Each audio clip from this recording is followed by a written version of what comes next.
He gave us back all of his shares for £1. He paid a large 5-figure sum in settlement. I'd like to tell you about one of the firm's clients that we were able to help. We've changed the names to preserve our client's anonymity.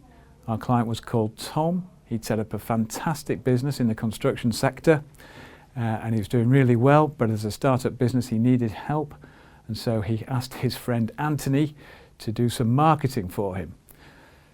In return for doing the marketing, Anthony was given 30% of the company's shares. After getting the 30% shares, Anthony started doing the marketing and the business started doing really well. Anthony then started asking for more money on top of his shares. Tom, recognising the good job that Anthony was doing, gave him that more money. But over a period of about a year, as well as having his 30% of shares, Anthony was taking more money out of the business than any other expense. Things came to a head when in a meeting, Anthony turned round to Tom and showed him a mirror website that he had prepared. And he said to Tom, "Unless you give me 50% of the shares of this company, I'm going to set up my own business and I'm going to compete against you." At this point, Tom said, "No chance, get lost." Now at this point, in my view, Tom should have also gone for an injunction to prevent Anthony from competing against him, because Anthony was using all of the confidential information and intellectual property that Tom had built up over the preceding couple of years. Unfortunately, we weren't advising Tom at that point, and so he didn't go for an injunction.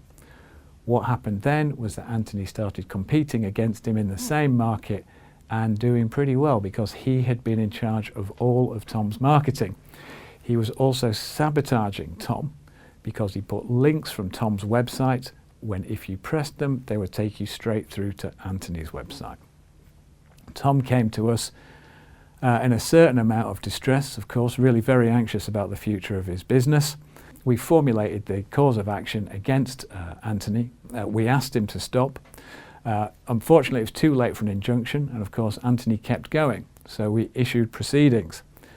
Anthony, who was a very charming liar, had got a pretty large West End firm to work for him for free, which really was a problem because he wasn't trying to settle at all. But we issued proceedings and pushed it through to a case management conference, which is the first hearing that people go to in proceedings. At that point, it became clear to the firm that was propping up Anthony that they needed to reach some kind of settlement. So we went to a mediation. At the mediation, we demonstrated what Anthony had been doing. He'd been ripping off Tom, he'd been acting in a thoroughly dishonest manner, and that we were most likely to win this case. So at the mediation, Anthony, under some pressure from his solicitors, came up with this solution. He gave us back all of his shares for £1.